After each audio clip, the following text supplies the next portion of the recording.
Offensive des FARDC en cours depuis ce jeudi matin contre les terroristes du M23 pour arriver à contrôler Bunagana.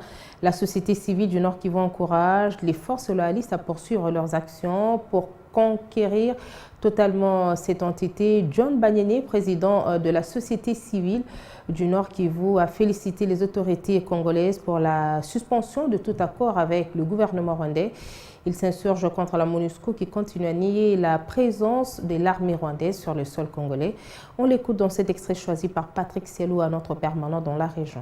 À l'heure qu'il est, on nous dit que l'ennemi est en débandade et ils ont commencé à fuir à traverser la frontière vers l'Ouganda.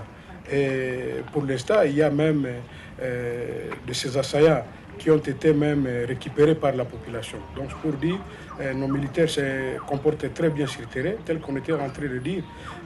Ces terroristes du M23 appuyés par les RDF qui sont en train d'agresser notre pays.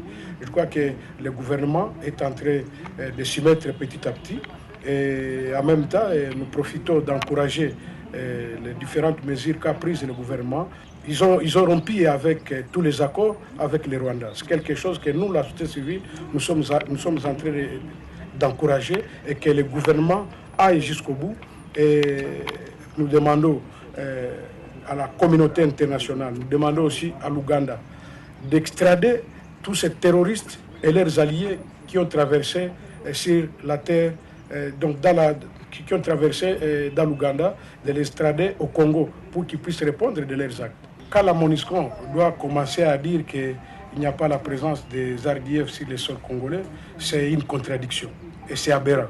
Parce que vous êtes sans ignorer qu'il y a des RDF qui ont été appréhendés par la population à Biruma avec de preuves à l'appui. Ils avaient des cartes militaires, ils avaient des cartes qui attestent qu'ils avaient travaillé même dans la MONUSCO au Darfour.